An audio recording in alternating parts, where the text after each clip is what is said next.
히브리서 12장 14절로 17절까지의 말씀 우리 다 같이 한 목소리로 합독하겠습니다.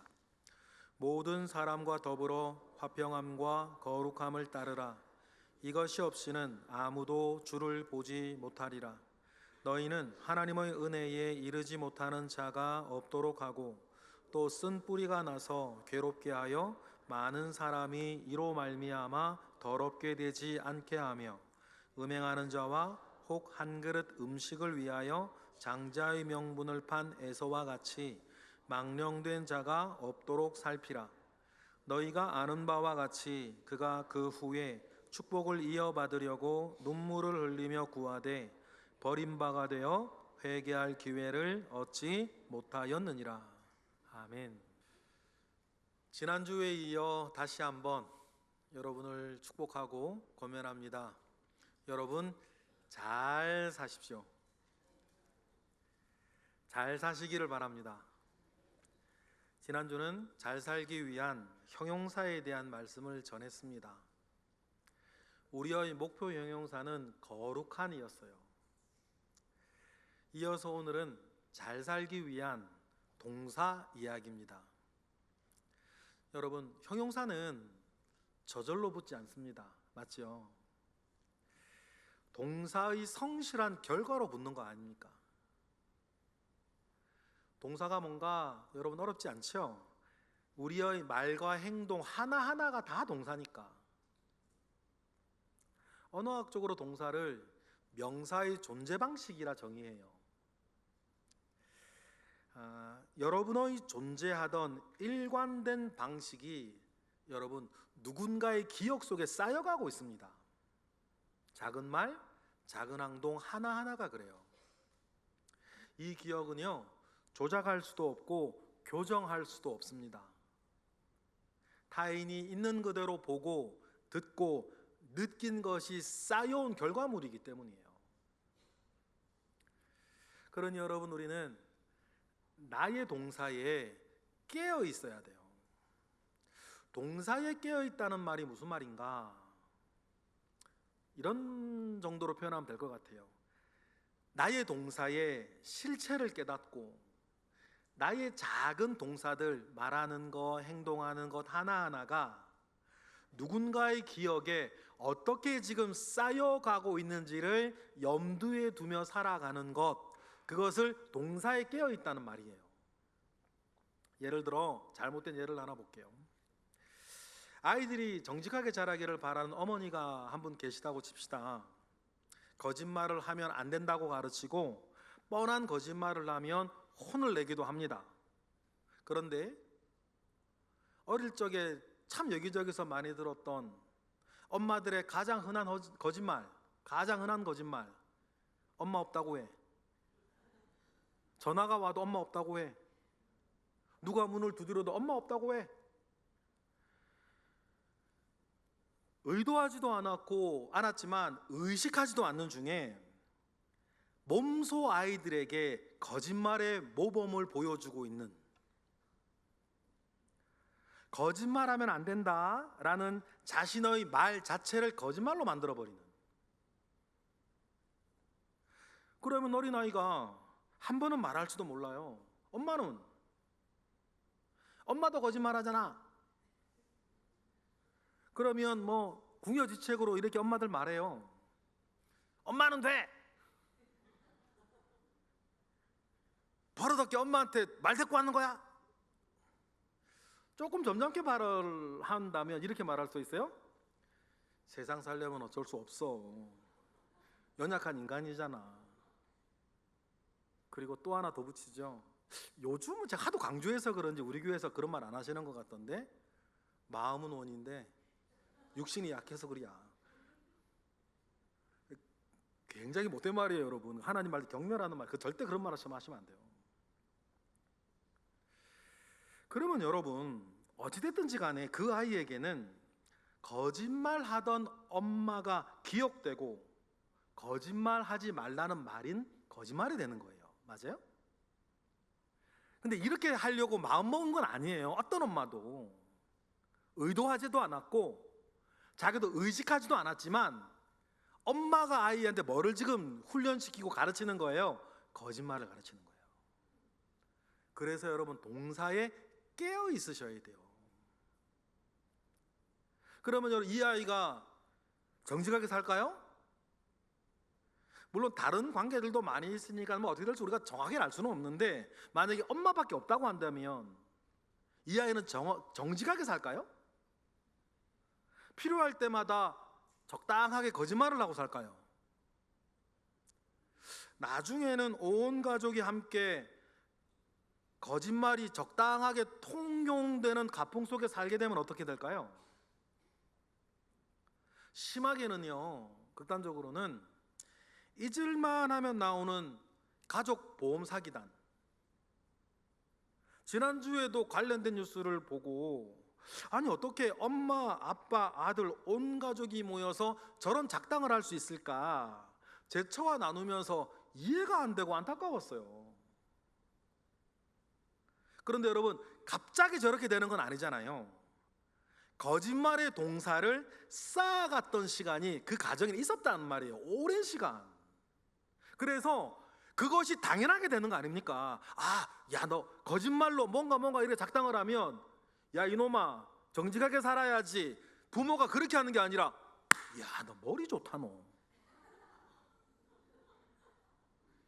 여러분, 그렇게 그냥 되는 게 아니란 말이에요. 뭐 쌓아온 동사가 그렇게 사람들을 만들어가는 거예요. 그러니 나는 지금 무의식한 중에 어떤 동사를 사람들에게 지금 쌓아가고 있는지를 여러분 정말 조심하셔야 돼요. 자신의 동사를 깨어 살피지 않으면요, 자신도 모르는 사이에 어떤 형용사가 지금 자라가고 있는 거 아닙니까? 그래서 어떤 명사가 되어가고 있는지도 몰라요. 나중에 그 실체가 드러났을 땐 이미 늦어버린 겁니다. 그땐 안 돼요. 여러분, 우리는 나의 동사에 깨어 있으셔야 돼요. 특히 살아계신 하나님의 불꽃 같은 눈을 의식해야 됩니다. 불꽃 같은 눈의 의미는 뭐냐면 모든 것을 보신다는 뜻이에요. 이에 깨어있는 신앙, 불꽃 같은 눈으로 나를 보고 계시는 그 하나님을 의식하며 살아가는 신앙을 뭐라 부르냐면 신전신앙이라 그래요. 코람데오의 신앙이라고 흔히 말하죠. 하나님 앞에서 라는 뜻입니다. 여러분, 본인이 알든 모르든, 본인이 인정하든 인정하지 않든 간에 이 땅의 모든 사람들은 지금도 하나님 앞에서 살고 있습니다. 맞습니까? 이 사실을 기억하고 깨어있는 우리 모두가 되기를 축복해요. 하나님 앞에서 사는 우리에게 그러면 가장 중요한 동사가 뭘까? 오늘 본문에 나오는데요, 그 동사가 뭐냐면 따르다라는 동사예요. 무엇을 따른다라고 하면 이건 혼자 할 수 있는 게 아니에요. 본받아야 할 어떤 분이 계신다는 거죠. 따라가야 할 누가 계신다는 겁니다. 우리에게 그분이 누구세요? 두말할 것도 없이 예수 그리스도. 예수님 그분의 무엇을 따라야 한다는 것입니다. 그러면 예수님의 무엇을 우리는 따라가야 할까? 예수님의 무엇을 따라가기 위해서 우리는 애써야 할까? 오늘 본문이 두 가지를 얘기해줘요. 매우 중요한 두 가지. 오늘 보면 14절 읽어볼까요? 시작. 모든 사람과 더불어 화평함과 거룩함을 따르라. 이것이 없이는 아무도 주를 보지 못할 것이다. 화평함과 거룩함이라는 동사예요. 그거 형용사인데요? 근데 우리나라에서 형용사 말인데 헬라어로 들어가는 게 동사들이에요. 그러면 화평함과 거룩함, 우리는 이 두 개를 따라가야 되는데, 많이 듣던 단어이기는 한데 화평함과 거룩함을 따른다는 말이 무엇이고 이거 어떻게 하는 걸까? 오늘 요거에 대해서 좀 생각해 보려고 해요. 잘 살기 위해서 너무너무 중요한 얘기니까. 먼저 성경이 이 둘에 대해서 어떻게 말하는지 살펴보려 합니다. 첫째는 화평함이에요. 성경에서 말하는 화평은요, 위로부터 오는 지혜라고 정의돼요. 내가 지금 생각하고 있는 그것이, 내가 지금 하려고 하는 그것이 위로부터의 지혜인가? 다른 말로 하나님으로부터의 지혜인지, 아니면 이 땅의 지혜인지 가늠하는 징표가 있는데 과정과 결과가 화평이어야 된다는 거예요. 야고보서로 확인해 보겠습니다. 3장 다 같이 시작. 오직 위로부터 난 지혜는 첫째 성결하고 다음에 화평하고 관용하고 양순하며 긍휼과 선한 열매가 가득하고 편견과 거짓이 없나니 화평하게 하는 자들은 화평으로 심어 의의 열매를 거두는 과정과 결과, 이게 뭐라는 거예요? 위로부터, 하나님으로부터 오는 지혜의 특징이라는 거예요. 하나님이 주시는 지혜는 여러분 반드시 화평으로 심어 의의 열매를 거두게 되어 있습니다.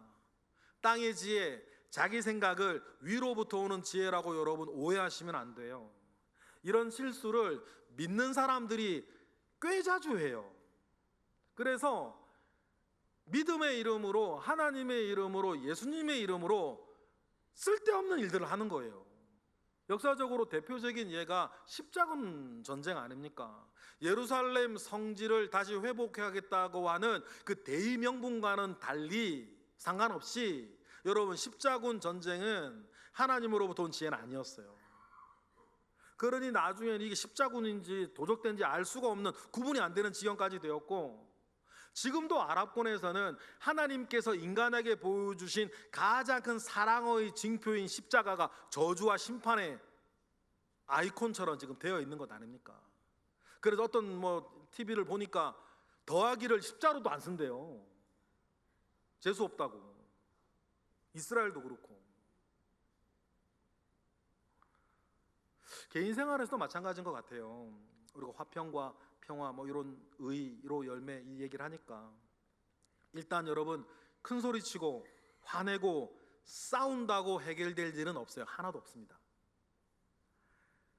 만약에 그렇게 했는데 잠잠해지거나 해결되는 것처럼 보인다면 누군가의 양보나 누군가의 인내나 누군가 마음의 상처를 안고서라도 당신의 허물을 용서하고 있는 덕분 아닙니까? 맞을 거예요, 여러분.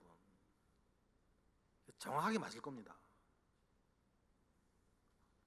성경의 가르침은 다음과 같습니다. 그러니 여러분 다음을 힘써 노력하셔야 돼요. 로마서 12장으로 볼까요? 시작. 아무에게도 악을 악으로 갚지 말고 모든 사람 앞에서 선한 일을 도모하라. 할 수 있거든 너희로서는 모든 사람과 더불어 화목하기를 힘써 애쓰는 것. 이걸 나의 동사로 만들어가는 것. 여러분 평화는 하나님께서 기뻐하시는 사람에게 주시는 선물이에요. 하나님께서 기뻐하시는 사람은 평화를 얻고 그러니 평화를 위해 노력합니다. 나의 잘못은 회개로 씻고 다른 사람의 잘못은 섬김으로 씻으며 함부로 시시비비 가리려고 그러질 않아요. 가르치는 자의 권위를 확실하게 주님 주시지 않으셨다면 함부로 그러지 않습니다. 이게 화평함을 쫓는 것. 두 번째는 거룩함을 쫓는 것입니다. 거룩함을 따르는 거예요. 여러분 우리에게 가장 중요한 형용사가 거룩이라고 했습니다. 그러면 당연히 우리가 따라가야 할 동사도 거룩함이에요. 거룩함은 주님이 그리고 성경에서 계속 반복되어지는 주님의 요구, 명령입니다. 그 중에 하나만 볼게요. 데살로니가전서 시작. 우리가 주 예수로 말미암아 너희에게 무슨 명령을 준 것을 너희가 아는데 그게 뭐예요? 하나님의 뜻은 이것이니 너희의 거룩함이니라. 거룩의 원래 뜻은 다르다라는 뜻입니다. 그래서 여러분 성경 공부를 하실 때 거룩의 의미를 구별되다로 배우셨을 거예요. 하나님께서 이 땅의 많은 사람들 가운데 우리를 불러내어 따로 세우신 것 자체가 거룩이고 거룩에 대한 기대가 있기 때문이에요. 여러분 우리 모두에게. 여러분 그러면 여러분 우리가 믿지 않는 사람과 달라야 하지 않겠습니까? 사는 이유도 사는 모양도 달라야 하지 않겠어요? 생각하는 것부터가 여러분 달라야 돼요. 왜냐하면 우리는 다른 사람이니까. 우리는 다시 태어난 다른 사람이잖아요. 그래서 그리스도인이 되는 순간을 다시 태어난다 그래서 거듭남이라 그러고, 한자로는 중생이라 그러고, 영어로는 born again이라 그러지 않습니까? 그러니 여러분, 우리는 다시 태어난 새로운 존재예요. 그리고 성경은 우리에게 부탁합니다. 새 사람은 날마다 새로워져야 한다고. 이를 두고 성경은 뭐라고 표현하냐면 새 사람을 입는다라고 얘기를 해요. 날마다 새 사람을 입는 것 역시 성경의 명령입니다. 에베소서로 보겠습니다. 시작. 오직 너희의 심령이 새롭게 되어 하나님을 따라 의와 진리의 거룩함으로 지으심을 받은 새 사람을 입으라. 맨날 입으라는 뜻입니다. 새 사람을 입는다는 것을 여러분 신비하게 생각하지 않으셔도 돼요. 그것은 존재가 달라졌기에 마음가짐이 달라진다는 뜻이에요. 그래서 심령이 새롭게 되어진다 그렇게 말을 합니다. 그러니 여러분, 심령이 새롭게 되어져서 정과는 다른 이유로 사는 마음, 정과는 다른 목표로 사는 생각, 이전과는 다른 힘으로 사는 은혜,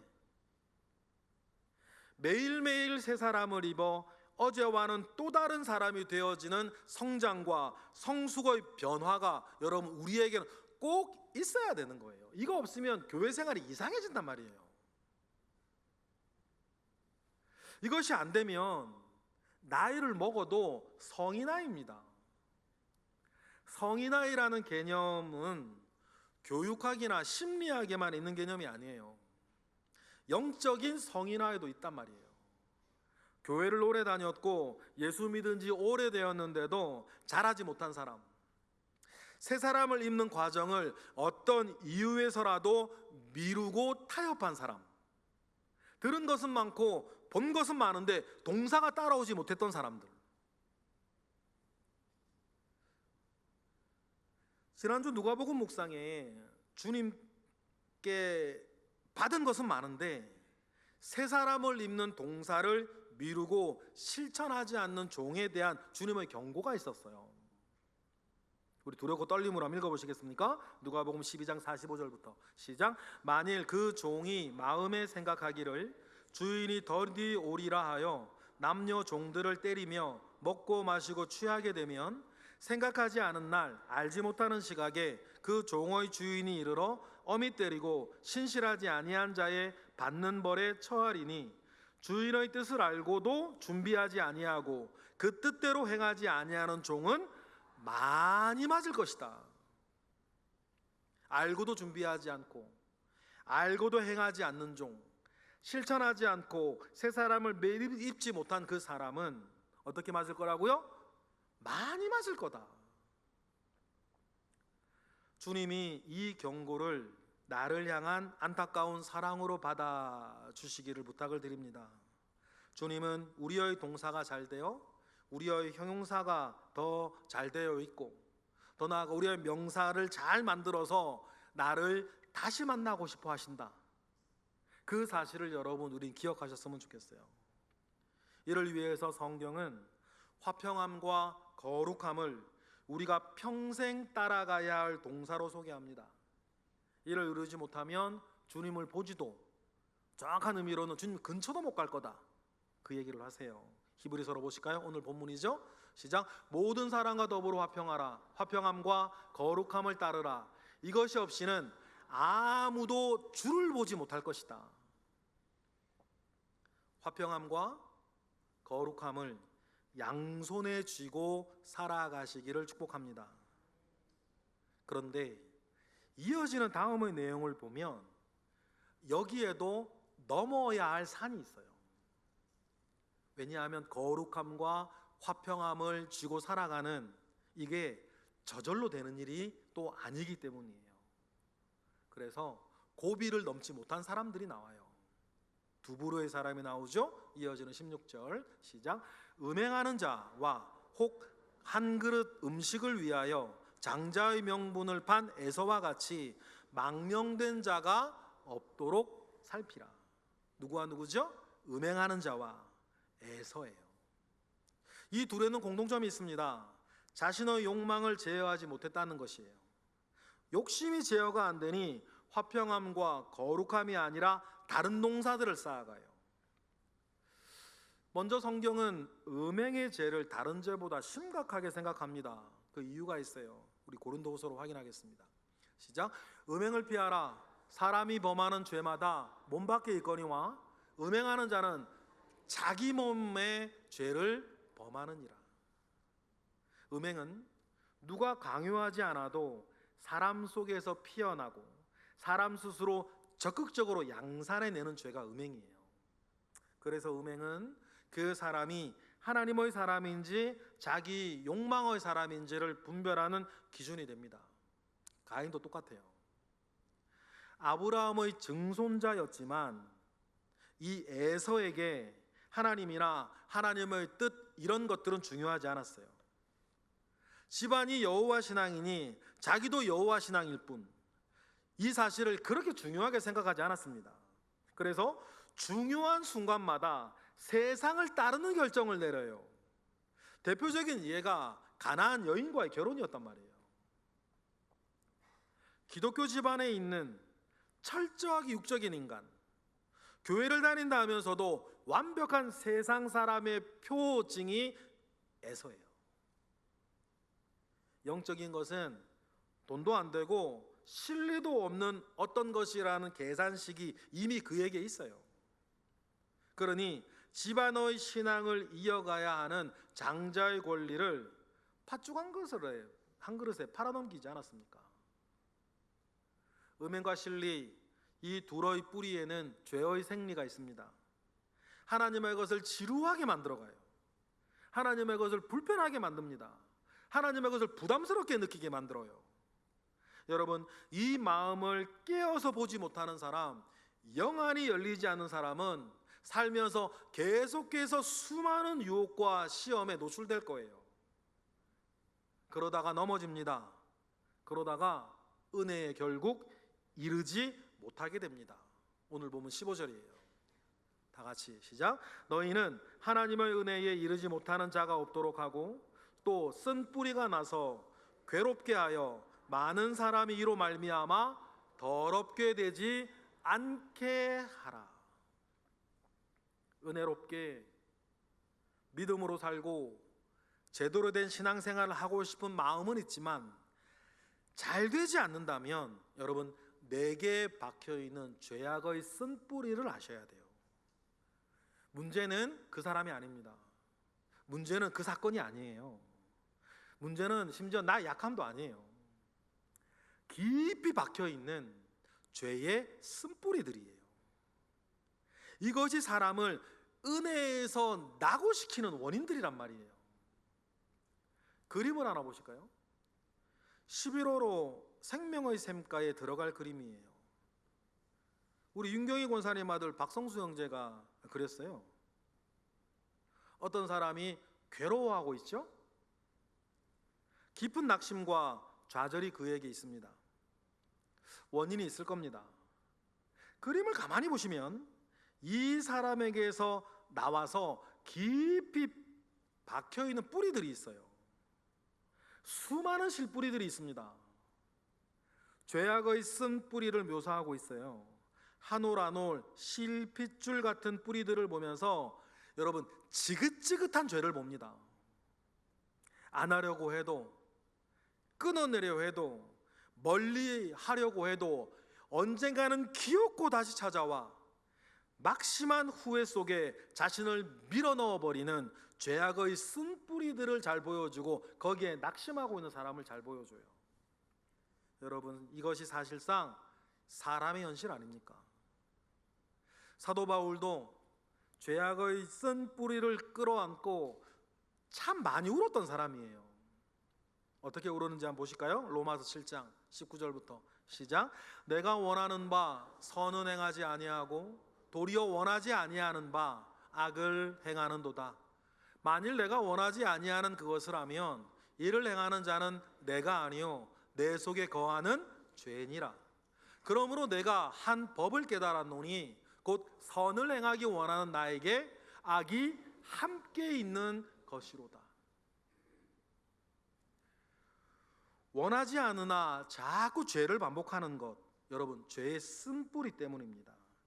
자책하면서도 또 화를 내고 험한 말을 쏟아내고 후회하면서도 특정 죄를 자꾸 반복해요.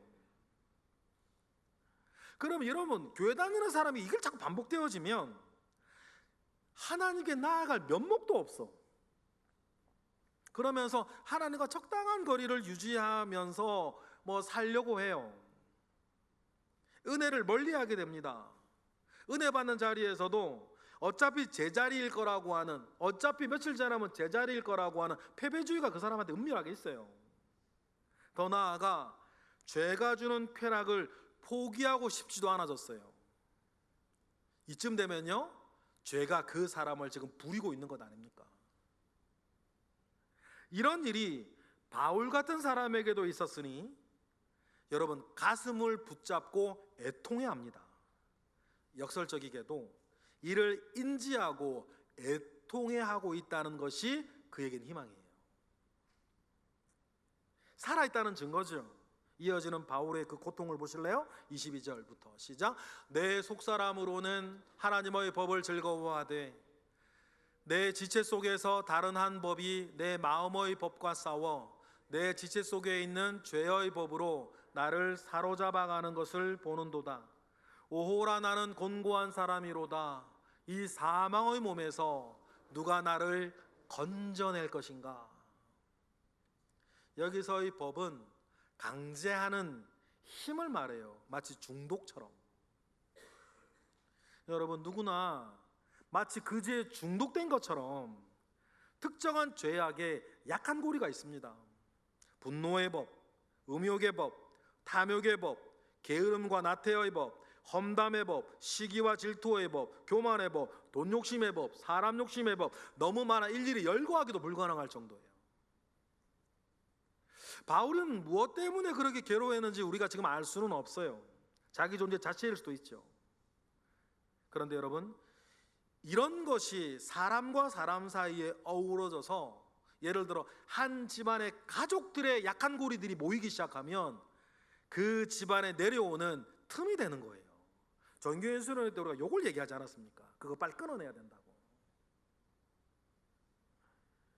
이런 자신을 안다면 은혜 받을 자격이 반쯤은 주어졌다는 뜻이기도 해요. 그래서 그림처럼 괴로워하는 인간에게 내려오는 은혜의 손길이 있죠. 다시 한번 보실래요? 못자국 선명한 우리 주 예수 그리스도의 손 아닙니까? 예수 안에서 우리는 죄악의 쓴뿌리를 완전히 뽑아낼 수 있습니다. 이 역시 바울의 간증이었어요. 그래서 로마서에서 바울이 어떻게 간증합니까? 로마서 8장 1절부터 시작. 그러므로 이제 그리스도 예수 안에 있는 자에게는 결코 정죄함이 없나니 이는 그리스도 예수 안에 있는 생명의 성령의 법이 죄와 사망의 법에서 너를 해방하였습니다. 또 그리스도께서 너희 안에 계시면 몸은 죄로 말미암아 죽은 것이나 영은 의로 말미암아 살아있는 것이니라. 할렐루야. 그래서 복음이라 그러는 거예요. 나로서는 아무런 방법도 없고 가능성도 없고 희망도 없는데 예수 그리스도 그분이 희망이 되시고 능력이 되셔서 나를 살리셨다. 그래서 복음 아닙니까? 죄의 쓴뿌리가 뽑히고 죄의 법에서 완전히 해방되는 것을 완전한 성결이라고 합니다. 우리 교단이 이를 얼마나 중요하게 생각했으면 교단 이름부터 성결교단이에요. 저는 우리 교단의 이름이 참 좋아요. 정치제도가 이름이 아니고 세례받는 방식이 우리 교단의 이름이 아니에요. 신앙 목표가 우리 교단의 이름인 것이 전 너무너무 좋아요. 우리 교단의 이름에 여러분 자부심을 가지셔도 돼요.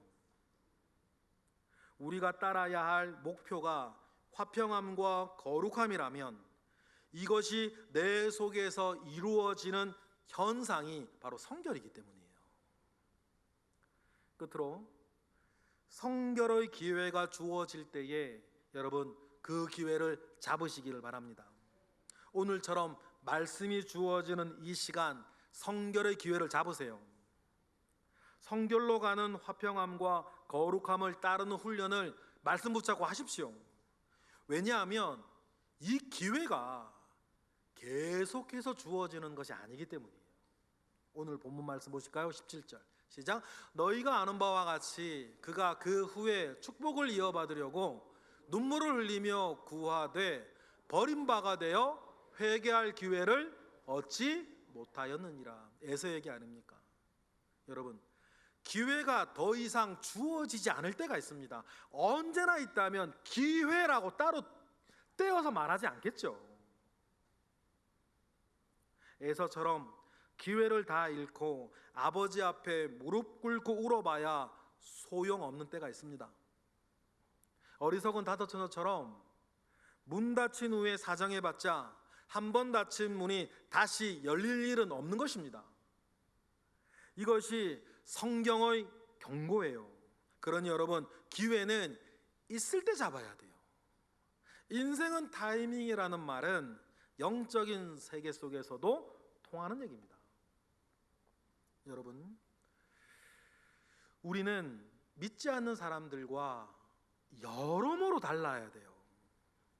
이를 위해 화평함과 거룩함을 따르도록 우리는 부르심을 받았습니다. 이런 사명이 있기에 성경은 우리를 왕같은 제사장이라 불렀어요.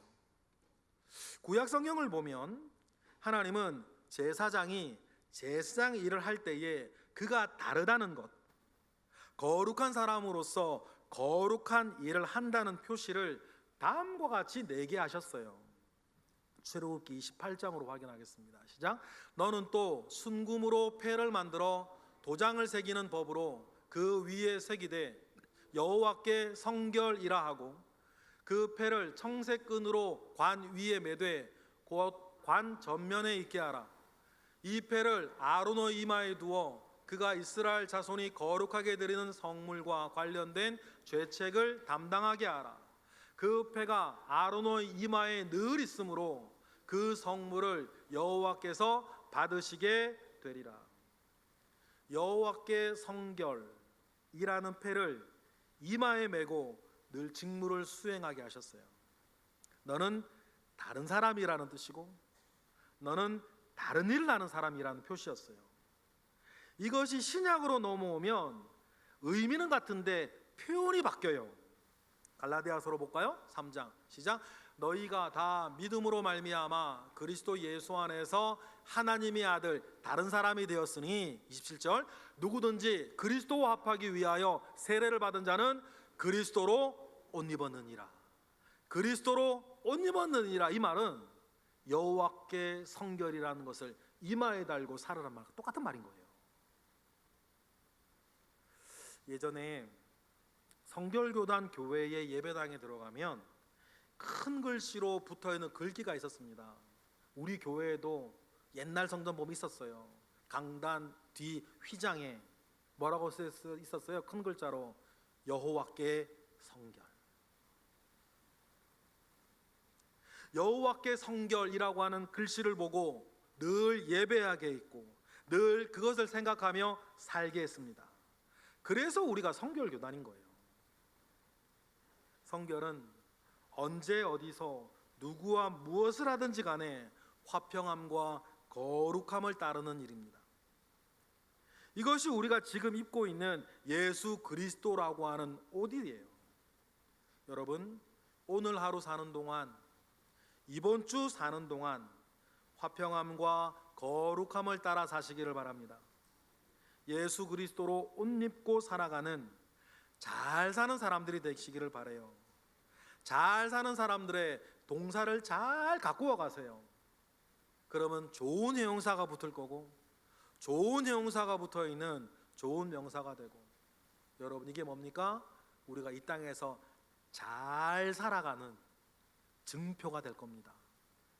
끝으로 여러분들에게 부탁드립니다. 여러분 잘 사세요.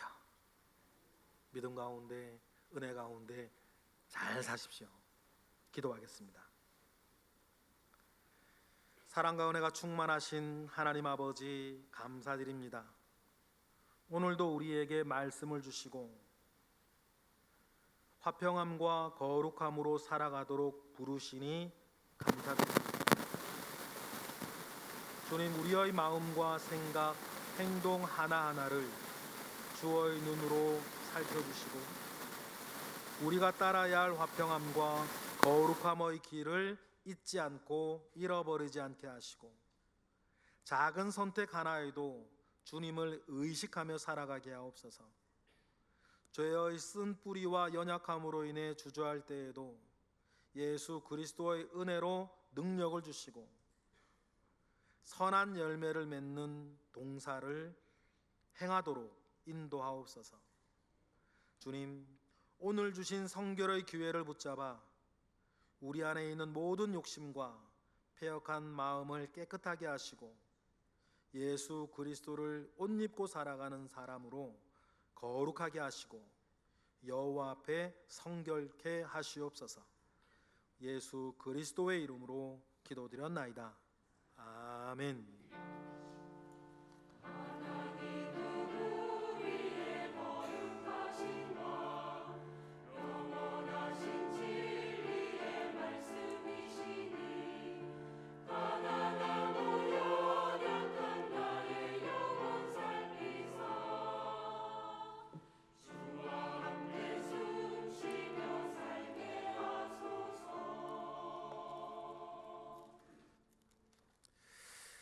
아멘. 우리 봉헌 찬송 310장 찬양하시겠습니다.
내 마음 감동해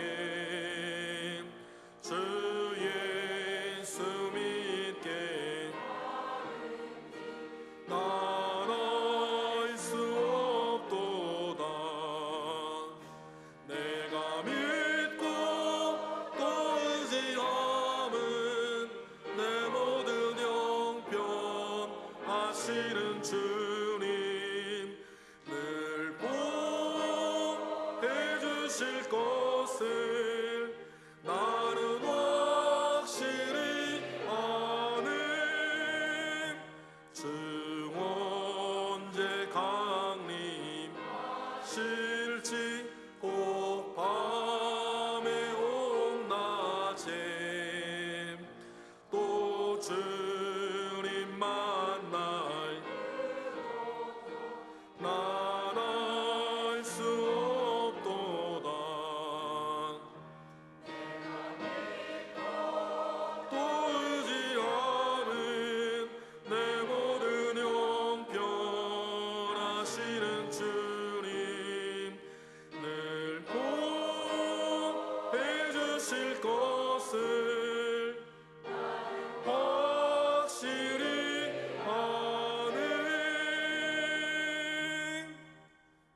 드려진 예물을 위해서 기도하겠습니다. 하나님, 오늘 예배에 우리와 함께 하셔서 우리의 찬양 받으시고 기도 받으시고 또 우리에게 귀한 말씀 나누어 주시니 감사드립니다. 그리고 예배 가운데 이 시간 하나님 앞에 예물 올려드립니다. 드려지는 이 예물이 하나님 아버지 앞에 온전한 향기 되게 하시고 지금 드려지는 예물이 하나님 앞에 아름다운 향기가 되어지는 것처럼 우리의 삶도 온전한 동사와 온전한 형용사 속에 하나님 아버지 앞에 아름다운 향기가 되는 삶을 살게 하시옵소서. 그래서 우리가 사는 그것으로 말미암아 우리 주변에 하나님의 나라가 임하게 하시고 하나님의 은혜가 넘치게 하시고 아버지의 뜻이 하늘에서 이루어진 것 같이 하나님 우리 주변에서도 이루어지게 하시옵소서. 모든 것으로 인하여 하나님께 감사드리며 예수 그리스도의 이름으로 기도드렸나이다. 아멘. 예, 서로 인사하겠습니다. 얼굴을 보시고 힘내세요. 저도 함께 하겠습니다. 다른 분하고도 하겠습니다. 힘내세요. 저도 함께 하겠습니다. 우리 또 복층에 있는 분하고도 인사하겠습니다. 힘내세요. 우리가 함께 할 것입니다. 네, 감사합니다. 오늘 우리 교회에 방문하셔서 처음 예배에 함께 하신 분이 계신데요. 한 분 계십니다. 우리 박수하겠습니다. 네. 감사합니다. 잘 오셨습니다. 화분 잘 가꾸시고요. 큰 나무 만드시면 감사하겠습니다. 네, 박수하겠습니다. 네. 예배위원회 주관 맨발 걷기 대회가 이번 주 토요일에 있다고 합니다. 교회 8시에 출발하니까 함께 하실 분은 8시까지 교회에 오시면 되고요. 하남 나무고아원에서 있을 예정이라고 해요.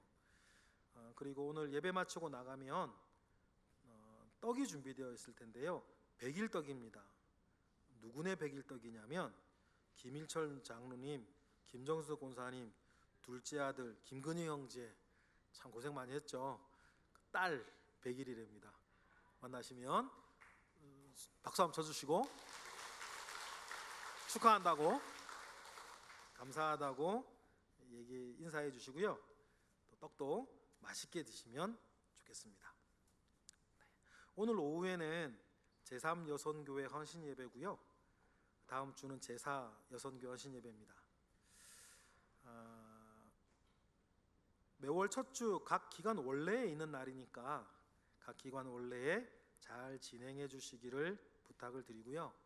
오늘 원래 당회는 오늘 우리 지방회에 큰 행사가 있어서 오늘 진행하지 못할 것 같습니다. 그리고 새가족 오리엔테이션 새로운 기수가 11시 예배 후에 시작이 될 예정이고 그리고 찬양대 세미나 있습니다. 제목이 너무 좋은 것 같아요. 음악적인 찬양대원.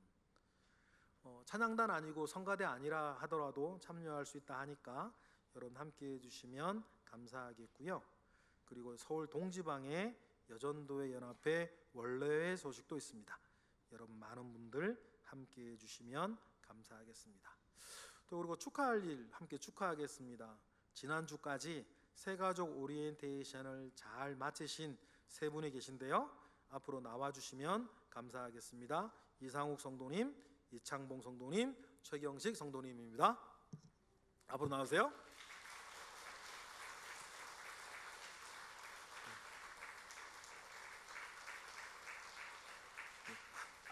올라서서 저를 보고 쓰시면 감사하겠습니다.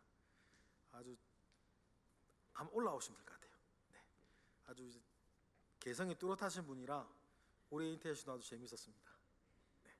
새가족 반수록증 이상욱 성도 성령의 인도하심으로 거룩한 지성동 교회에 등록하여 새가족 과정을 수료하는 자랑스러운 귀하에게 온 성도들과 더불어 따뜻한 사랑과 격려의 마음을 담아 작은 증서를 드립니다.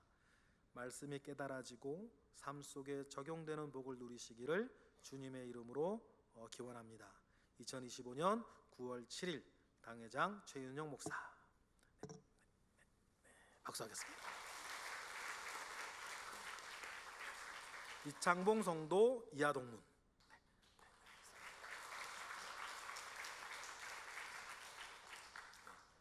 최경식 성도님 이하동문.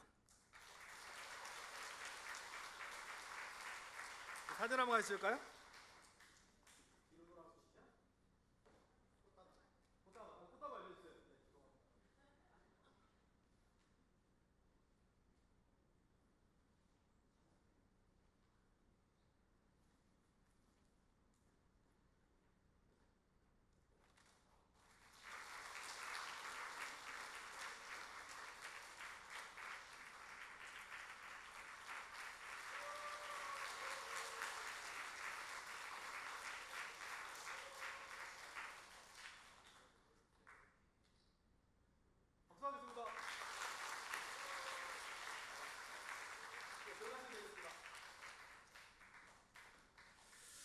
네, 다른 광고는 주부를 참조하시고요. 우리 자리에서 일어나셔 이달의 찬양 우리 주님께 올려드리겠습니다.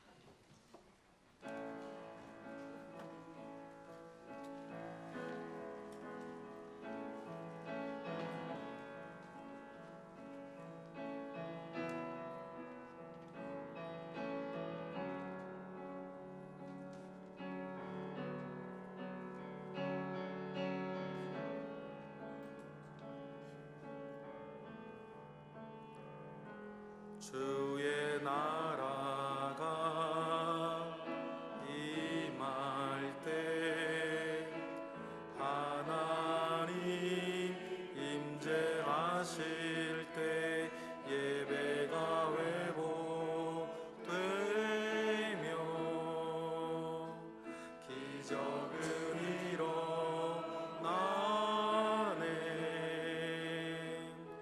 전능하신 주 영원하신 능력의 통치자 자유가 선포되어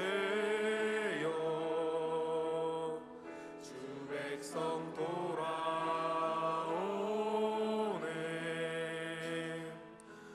하나님 나라 임하소서. 영광과 존귀 능력과 위엄 놀라운 사랑의 기적의 하나님 지금 이곳에 처음부터 하겠습니다. 주의 나라가 임할 때 하나님 임재하실 때 예배가 회복되며 기적이 일어나네. 전능하신 주 영원하신 능력의 통치자 자유가 선포되어 주 백성 돌아오네.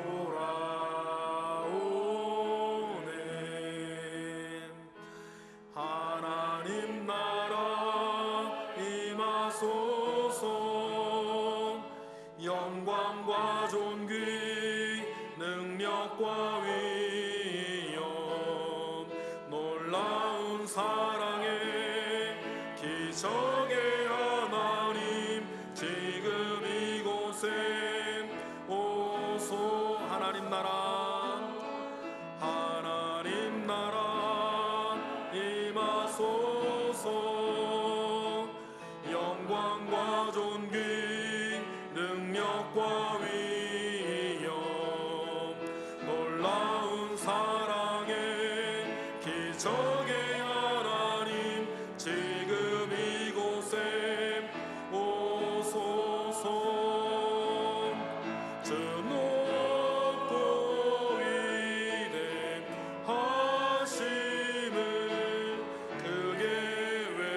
외쳐 선포하네 만왕의 왕 주 하나님 지금 주 높고 위대하심을 주 높고 위대하심을 크게 외쳐 선포하네 만왕의 왕 주 하나님 지금 오소서.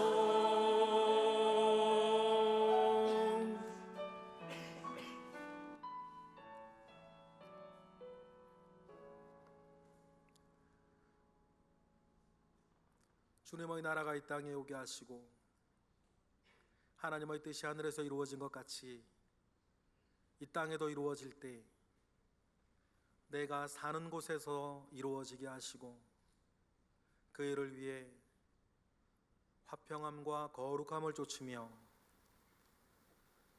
성결의 은혜 가운데 살아가는 우리 모든 예배자들 되게 하옵소서.